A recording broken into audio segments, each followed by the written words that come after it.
नमस्कार, मी यामिनी. माझ्या चॅनलमध्ये तुमचे खूप खूप स्वागत आहे. तुमच्यासोबत नागपंचमीची माहिती आणि कहाणी शेअर करणार आहे, तर शेवटपर्यंत व्हिडिओ नक्की बघा.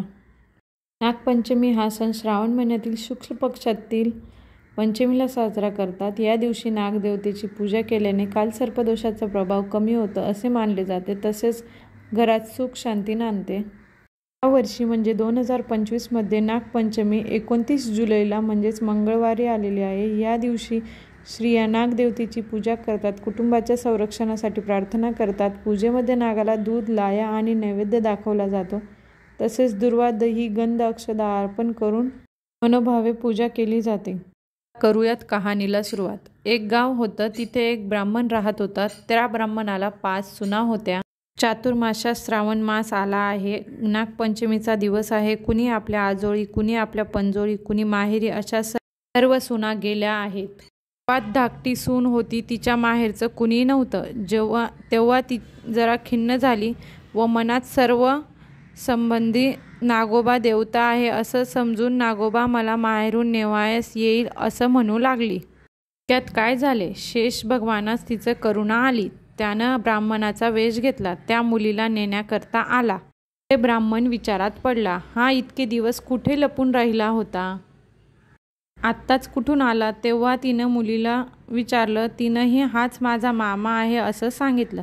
ब्राह्मणानं तिची रवानगी केली. त्या वेशधारी नागानं तिला आपल्या वारुळात नेलं.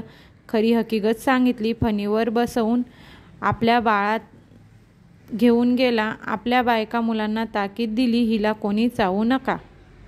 एके दिवशी नागिन बाळंत होऊ लागली तेव्हा हिला हातात दिवा धरायला सांगितला. पुढं ती व्यायली. तिची पिल्ले वळवळ करू लागली.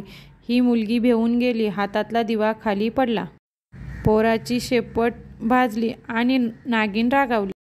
तिनं सर्व हकीकत नवऱ्याला सांगितली. तो म्हणाला, तिला लवकरच सासरी पोचव. पुढे ती पूर्ववत आनंदाने वागू लागली. नंतर एके दिवशी मुलीला अपार संपत्ती दिली आणि मनुष्य देह धारण करून तिला सासरी पोचती केली.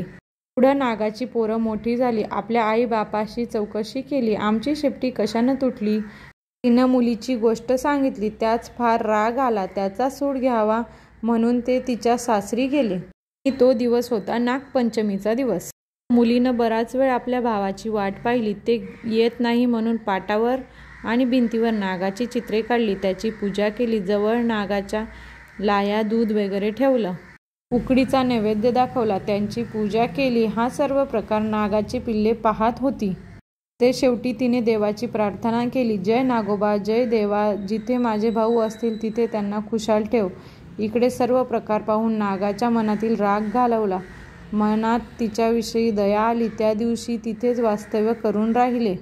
त्यानंतर नैवेद्य ठेवला होता. तिथे पहाटेला एक पंचरत्नांचा हार ठेवून नागदेवता तिथून निघून गेले.